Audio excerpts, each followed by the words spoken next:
नमस्कार दोस्तों, निमी technical classes में आप सभी का स्वागत है। आप सभी का अभिनंदन है। दोस्तों, आप कंपटीशन एग्जाम की तैयारी कर रहे हैं और आज नहीं तो कल आपका सिलेक्शन कहीं ना कहीं होना ही होना है और सिलेक्शन लेने के बाद आप देश की सेवा में जुट जाएंगे।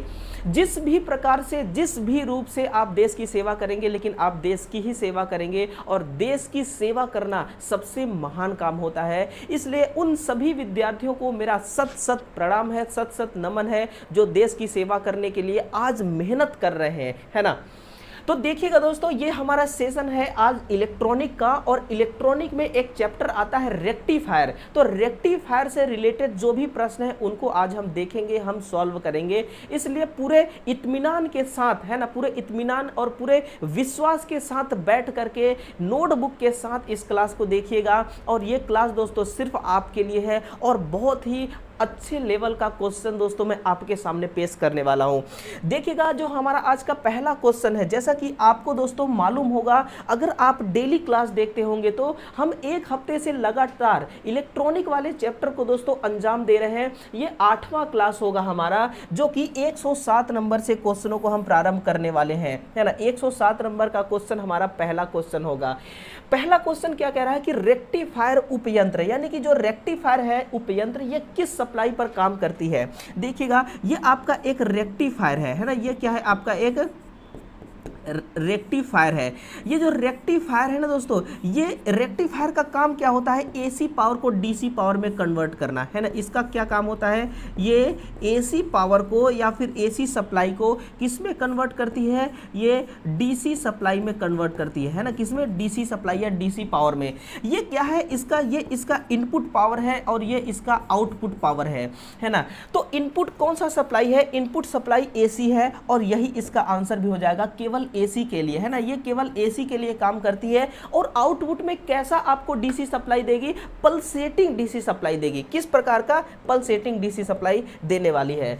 अगला क्वेश्चन देखना, अगला क्वेश्चन है निम्न में से किस यंत्र में एसी मापन के लिए सेतु रेक्टिफायर प्रयोग किया जाता है ना। बताइएगा, जो ब्रिज प्रकार का रेक्टिफायर है ना, हम एसी मापन के लिए सेतु रेक्टिफायर का प्रयोग करते हैं किसमें, थर्मोकपल में, एसी मल्टीमीटर में, उपरोक्त सभी में या वीटी वीएम में, है ना। आप बताइएगा, इसका जो आंसर है ना, ऑप्शन नंबर ए हो जाएगा, थर्मोकपल। किसको कहते हैं थर्मोकपल, उसको सुनिएगा, है ना। जो थर्मोकपल है वो किसको कहते हैं, ये एक थर्मोकपल का दोस्तों चित्र है। ये क्या है, थर्मोकपल का चित्र है।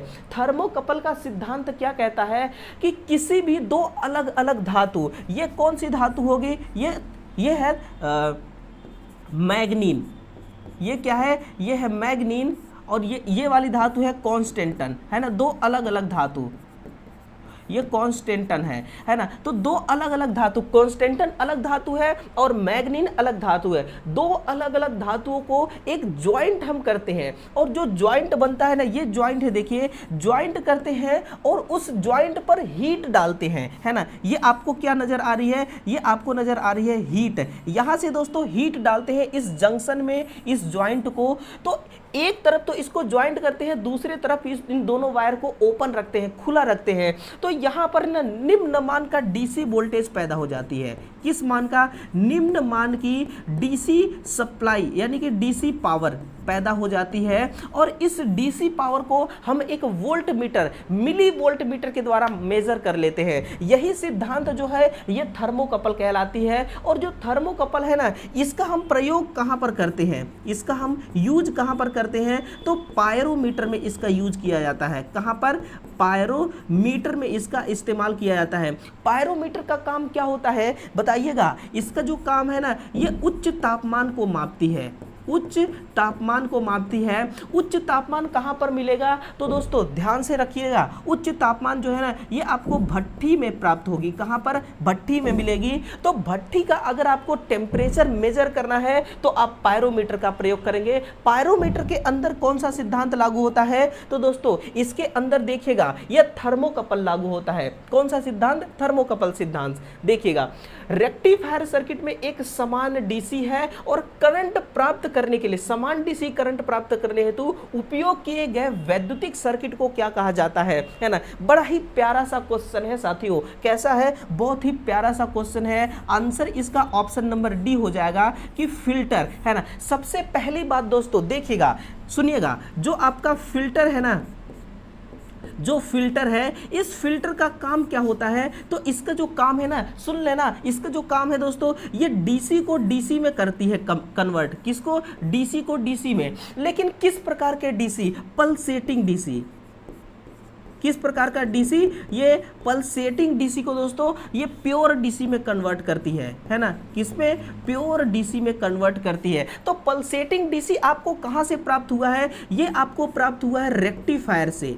कहाँ से? ये आपको प्राप्त हुआ है रेक्टिफायर से। रेक्टिफायर आउटपुट में जो हमें सप्लाई देती है डीसी, वो पल्सेटिंग होती है। पल्सेटिंग किसको कहते हैं? देखिए, जो रेक्टिफायर को हम इनपुट में एसी सप्लाई दे रहे हैं और आउटपुट में बदले में वो हमें पल्सेटिंग डीसी दे रही है, तो इनपुट का कुछ गुण, इनपुट में कौन सा सप्लाई है? एसी, तो एसी का कुछ गुण डीसी सप्लाई में दोस्तों रह जाता है, उसी को कहा जाता है पल्सेटिंग डीसी। अब ये दोस्तों देखिएगा, फिल्टर कितने प्रकार के होते हैं, तो देखिएगा, फिल्टर दोस्तों टोटल 4 प्रकार के होते हैं। कितने प्रकार के? टोटल 4 प्रकार के। कौन कौन सा? पहला है पाई फिल्टर। पहला कौन सा फिल्टर होगा? पहला पाई फिल्टर। और दूसरा सीरीज इंडक्टर फिल्टर, है ना, सीरीज इंडक्टर फिल्टर। ये कितने हो गए? ये टोटल 2 हो गए। इसी के साथ में फिर होता है शंट कैपेसिटर फिल्टर, शंट संधारित्र फिल्टर, है ना। क्या? शंट संधारित्र फिल्टर।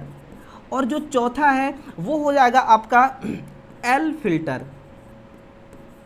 कौन सा? L filter. हम इसको चोक निर्गत फिल्टर के नाम से भी जानते हैं ना, चोक निर्गत फिल्टर के नाम से जानते हैं। तो टोटल कितने फिल्टर हो गए बताइएगा?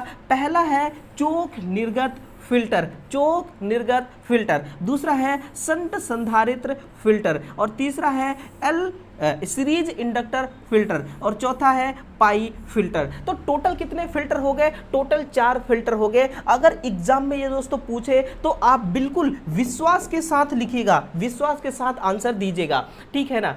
इस सेशन को भी शेयर करिएगा, है ना। आपसे एक ही निवेदन है, एक प्रार्थना है, और दोस्तों आप इस सेशन को जरूर शेयर कीजिएगा, है ना। जिस प्रकार से आप इस सेशन को सुन रहे हैं, देख रहे हैं, उसी प्रकार से दूसरा भी कोई दोस्तों आपके मदद से सुन सके, देख सके। इससे अच्छा काम एक स्टूडेंट के लिए और क्या हो सकता है। इसीलिए आप एक स्टूडेंट हैं, दूसरे स्टूडेंट की मदद करना ये दोस्तों क्या है? ये आपका एक कर्तव्य होता है ना। अर्ध तरंग रेक्टिफायर, है ना, पसीने आ रहे हैं। अर्ध तरंग रेक्टिफायर की तुलना में पूर्ण तरंग रेक्टिफायर देता है, ऑप्शन पढ़िए, औसत निर्गत वोल्टता देता है, दक्षता अधिक देता है, या औसत डीसी धारा देता है। आप किस ऑप्शन की तरफ जाएंगे बताइएगा? आप कौन से ऑप्शन? आप ऑप्शन ए की तरफ जाएंगे, आप ऑप्शन 2 की तरफ, ऑप्शन 3 या ऑप्शन 4 की तरफ जाएंगे? दोस्तों मैं ऑप्शन नंबर डी की तरफ जाऊंगा। कोई नहीं, मैं किधर जाऊंगा? ऑप्शन नंबर डी की तरफ जाऊंगा। ऑप्शन नंबर डी क्या कह रहा है? कह रहा है कि कोई नहीं। तो फिर हकीकत क्या है? देखिएगा, हाफ वेव रेक्टिफायर की दोस्तों जब भी हम तुलना फुल वेव रेक्टिफायर के साथ करते हैं तो हम क्या पाते हैं? हम दोस्तों देखिएगा औसत आउटपुट कितना पाते हैं, तो सबसे पहले नोट कीजिएगा, है ना। हम औसत आउटपुट दक्षता कितना पाते हैं? 63.63%। हम कितना पाते हैं? आउटपुट दक्षता 63.63%, है ना। और इसी के साथ में देखिएगा, इसका हम यूटिलाइजेशन फैक्टर, यूटिलाइजेशन फैक्टर, कौन सा? यूटिलाइजेशन फैक्टर, कौन सा फैक्टर? यूटिलाइजेशन फैक्टर कितना मिलता है? 0.639। कितना? 0.639। ये हमें क्या मिला है? यूटिलाइजेशन फैक्टर मिला है। किसके तुलना में? ये दोस्तों हमें हाफ वेव रेक्टिफायर की तुलना में। इसी के साथ में पीआईवी रेटिंग देखिएगा, फुल वेव रेक्टिफायर का पीआईवी रेटिंग कितना होता है? तो वो पीआईवी रेटिंग 2 गुणे मैक्सिमम वोल्टेज वोल्टेज, कितना 2 गुणे मैक्सिमम वोल्टेज, किसकी तुलना में, हाफ वेव रेक्टिफायर की तुलना में। फुल वेव रेक्टिफायर का पीआईवी रेटिंग होता है 2 गुणे मैक्सिमम वोल्टेज। इसी के साथ में रिपल फ्रीक्वेंसी कितना होता है फुल वेव रेक्टिफायर का, है ना, कितना होता है रिपल आवृत्ति। तो जो रिपल आवृत्ति होती है वो सप्लाई फ्रीक्वेंसी का 2 गुना, कितना होता है, सप्लाई फ्रीक्वेंसी का 2 गुना रिपल फ्रीक्वेंसी का मान होता है। और इसकी दक्षता कितनी होती है ना, इसकी एफिशिएंसी कितनी होती है, 81.2%। कितना, 81.2%। किसकी तुलना में, हाफ वेव रेक्टिफायर की तुलना में। हाफ वेव रेक्टिफायर की औसत आउटपुट दक्षता भी इससे कम होती है, यूटिलाइजेशन फैक्टर भी कम होता है, पीआईवी रेटिंग भी कम होती है, रिपल फ्रीक्वेंसी भी कम होती है, दक्षता भी कम होती है। इसीलिए दोस्तों इन दोनों को आपस में तुलना करने पर बेस्ट कौन है, तो बेस्ट फुल वेव रेक्टिफायर है। एक पूर्ण तरंग रेक्टिफायर परिपथ निवेशी तथा निर्गत वोल्टता के साथ चित्र दिखाया गया है। अब चित्र कहाँ है वो मैं आपको दिखाऊंगा। अतः डायोड 2 से प्राप्त निर्गत वोल्टता कैसा होगा, है ना, A C B D B C या ए बी। तो पहले आप चित्र देखिए फिर आपको समझ में आएगा। ये क्या है, ये है ए, ये है बी, ये है सी और ये है डी, है ना। ये क्या है, आउटपुट, ये क्या है, आउटपुट है। तो देखिए ये डायोड D2 है और डायोड D1 है। जो डायोड D2 से क्वेश्चन पूछा गया है ना, तो देखिएगा जो B है, ये जो B सिग्नल है और जो D सिग्नल है, ये क्या है, ये दोस्तों D2 का आउटपुट है। ये किसका आउटपुट है, D2 का आउटपुट।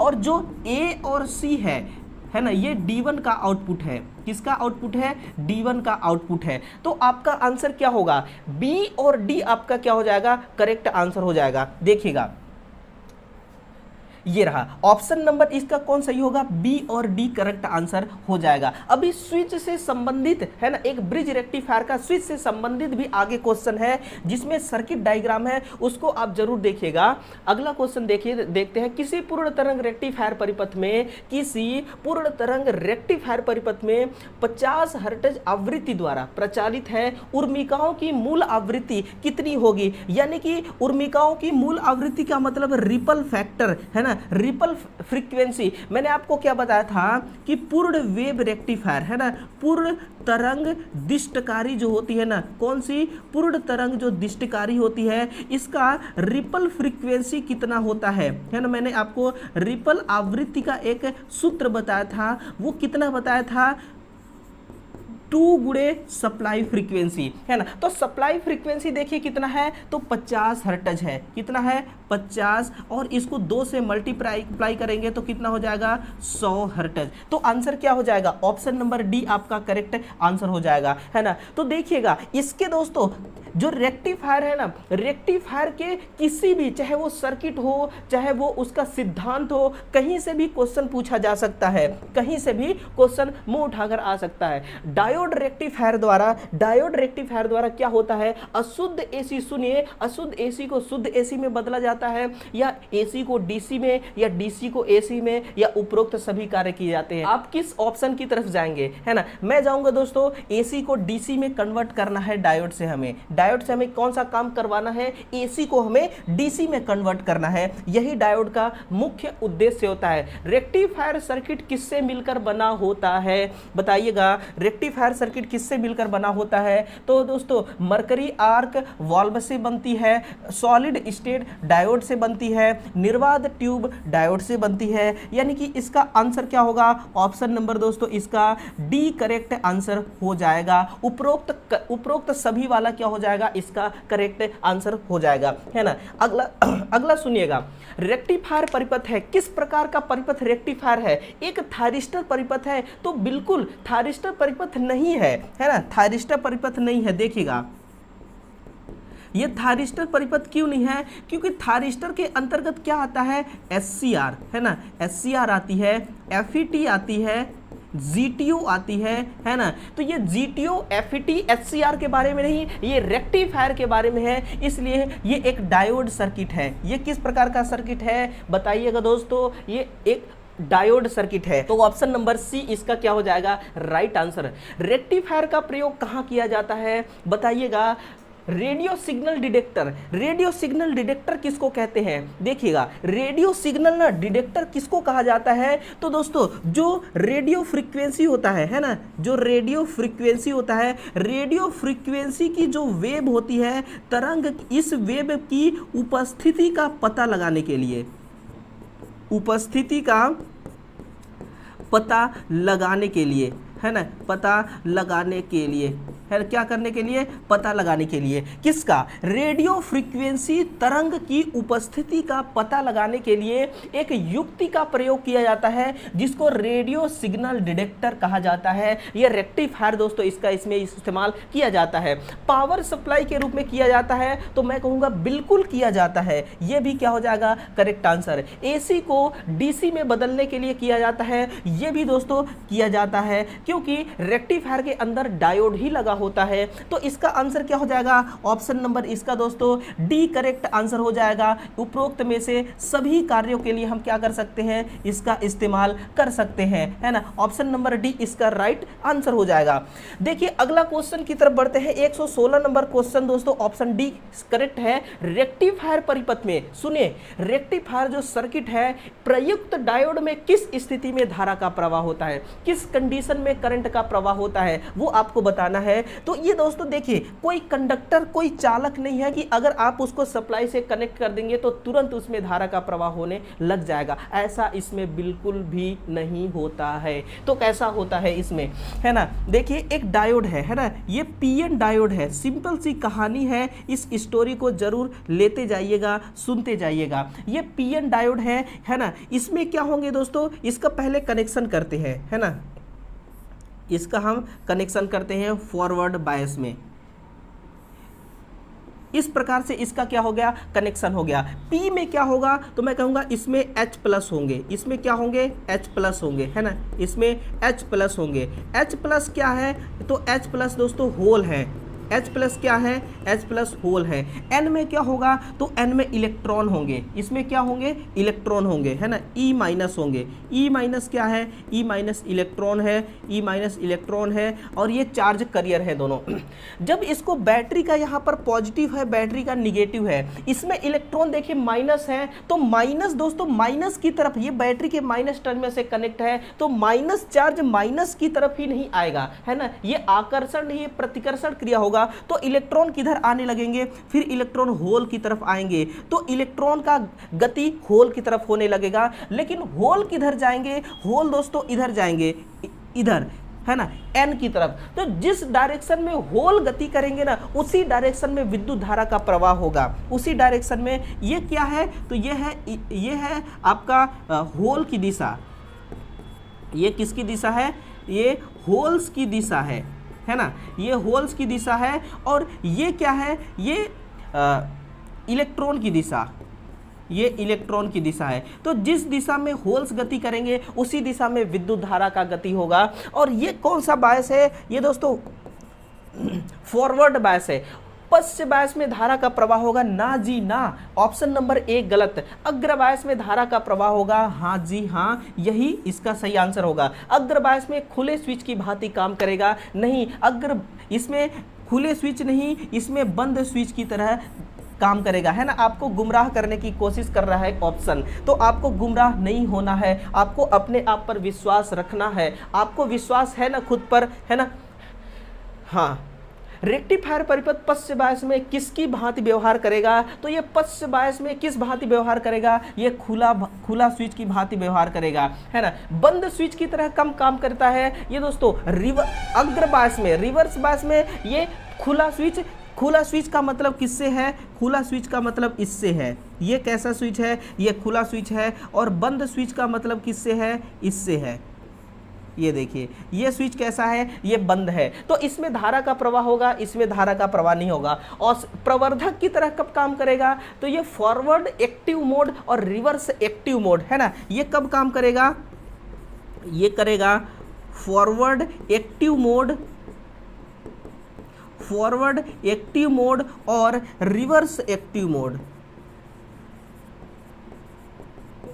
रिवर्स एक्टिव मोड, इन दोनों मोड में ये कैसा काम करेगा? ये एम्पलीफायर की तरह काम करेगा। कैसा? ये फायर की तरह काम करेगा, है ना। यही आपका रेक्टिफायर एम्पलीफायर की तरह काम कम करेगा फॉरवर्ड एक्टिव मोड में और रिवर्स एक्टिव मोड, दोनों मोड में दोस्तों। देखिए जो आपका रेक्टिफायर है ना, इसको आप चाहे स्विच के रूप में काम करा लीजिए, चाहे ऑसिलेटर बना दीजिए, चाहे ट्रांजिस्टर बना दीजिए, चाहे रेक्टिफायर बना दीजिए, बस मोड को चेंज करना है आपको, है ना। जा तरंग आकृति की प्रत्यावर्तित धारा को रेक्टिफाई करने में एक पूर्ण तरंग रेक्टिफायर की आउटपुट में उपलब्ध पल्सेटिंग डीसी की पल्स आवृत्ति कैसी होगी। मैंने आपको बताया था पूर्ण वेव तरंग का, मैंने किसका बताया था, पूर्ण तरंग दिष्टकारी के बारे में बताया था, है ना। आपने अगर ध्यान से इस क्लास को आप सुन रहे होंगे तो आप बातों को पकड़ भी रहे होंगे कि मैं क्या बोल रहा हूं। पूर्ण तरंग दिष्टिकारी का मैंने आपको कहा था रिपल फ्रीक्वेंसी, क्या मैंने आपसे कहा था, रिपल फ्रीक्वेंसी या रिपल आवृत्ति कितना होता है, 2 गुणे SF। SF क्या है, सप्लाई फ्रीक्वेंसी। तो क्या हो जाएगा, 0, गलत आंसर। सोर्स आवृत्ति के 2 गुने के बराबर, करेक्ट आंसर, है ना। सोर्स आवृत्ति यानी कि सप्लाई आवृत्ति के 2 गुने के बराबर क्या हो जाएगा, पल्स आवृत्ति का मान हो जाएगा। तो ऑप्शन बी करेक्ट है ना, आपका भी ऑप्शन नंबर बी करेक्ट होना चाहिए। प्रकाश उत्सर्जक डायोड को सामान्यतः वोल्टता पर अग्र दिशा में प्रचलित किया जाता है। देखिएगा एलईडी की बात हो रही है, किसकी, जिसको अपन यूज कर रहे हैं, है ना। ये जो लाइट जल रही है ना, ये जो प्रकाश आपको दिखाई दे रहा है, मैं दिखाई दे रहा हूं, ये एलईडी लैंप जल रही है दोस्तों, एलईडी बल्ब जल रही है। वो जो एलईडी है ना, वो हमेशा अग्र दिशा पर काम करता है, यानी कि फॉरवर्ड बायस में काम करेगा। और वोल्टेज कितना होता है, तो 1.5 वोल्ट से लेकर के 3 वोल्ट तक में ये चालू हो जाती है। 1.5 वोल्ट से लेकर के 3 वोल्ट में क्या हो जाती है, चालू हो जाती है। अगर करंट के बारे में क्वेश्चन होता ना, तब 20 मिली एम्पियर से लेकर के कितना, 20 मिली एम्पियर से लेकर के 50 मिली एम्पियर में ये क्या हो जाती, ये काम करने लग जाती है। तो 20 मिली एम्पियर से 50 मिली एम्पियर करंट और 1.5 वोल्ट से लेकर के 3 वोल्ट तक वोल्टेज में आपकी जो एलईडी होती है, अगर ये फॉरवर्ड बायस में कनेक्ट है तो ये क्या हो जाती है, ये ऑन हो जाती है, ये तुरंत प्रकाश उत्पन्न करना स्टार्ट हो जाएगी।